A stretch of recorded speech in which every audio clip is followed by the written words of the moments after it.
Welcome to ForexTV.com. Today is Tuesday, January 27th. I'm Kathleen Reddington with your New York Forex Market Buzz. The U.S. dollar rises on the euro. And now for a look at the latest headlines from the CEP News Desk.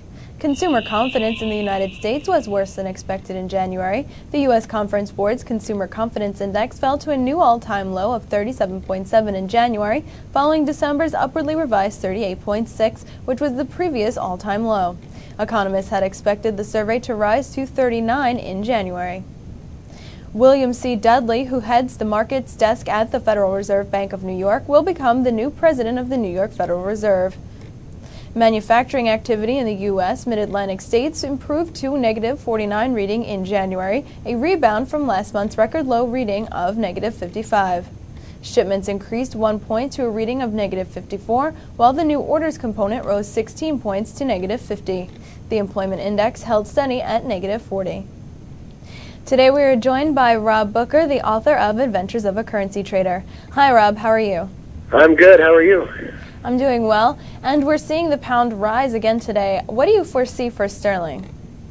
You know, that is exactly what I wanted to talk to you about. Now, you know I didn't know what you were going to ask me before we started, but that is exactly the story that I'm looking at. I've been long British pound for about a week now, and I'm not dumping that trade yet. And the big story for me is that I think the world kind of gave up on the British economy. I mean, it was almost impossible to find anybody who was positive about the British economy, and it was very reminiscent, in fact, of the way people were speaking about the American economy early last year, right before things started to turn around for the U.S. dollar.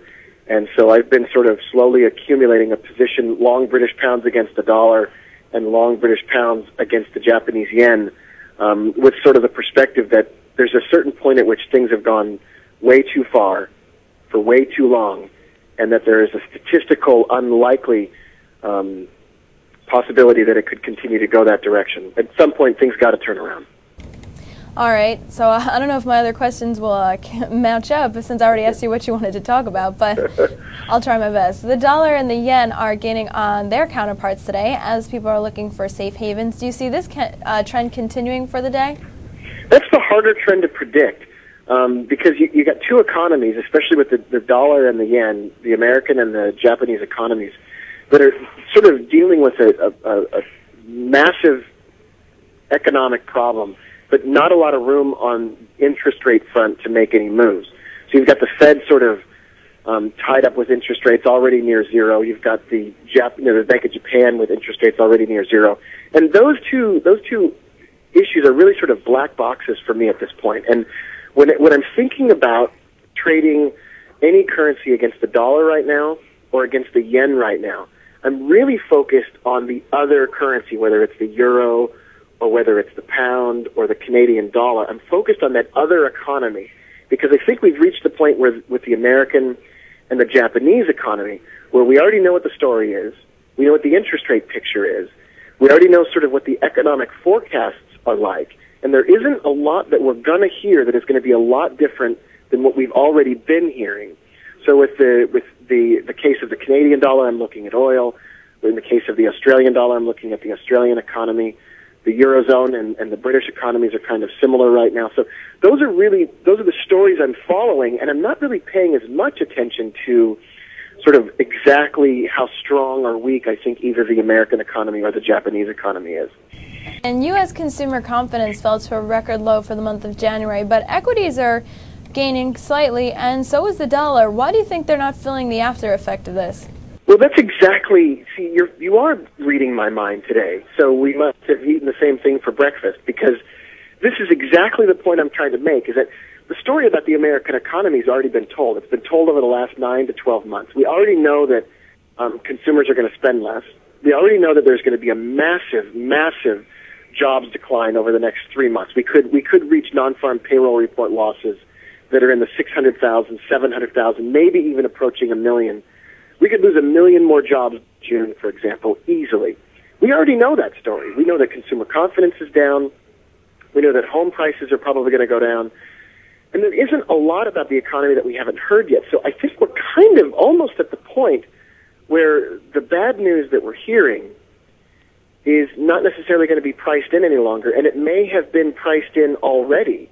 And so we may not have the reaction that some of us are looking for, or some correlation between economic releases and a directly correlated move in the equities market or in the U.S. dollar. All right, Rob, and before we let you go, the Canadian dollar fell for the first time in 5 days. I want to know what you think is in store for CAD, because it has been gaining despite what oil was doing. Yeah, I think there's been a little bit of a lack of correlation just recently between the Canadian dollar and the price of oil. And if there's one play I'm kind of looking at in the short term, it's that I can see over the next 3 to 4 days, I can see some dollar strength reemerging just in the short term, maybe up to the I think it's around the $1.25 figure is kind of what I'm shooting for.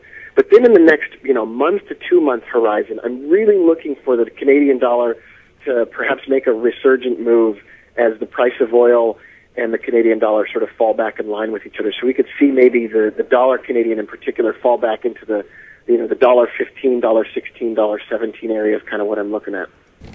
All right, Rob, thank you so much for joining us today. Oh, it's a pleasure to be here. Thank you.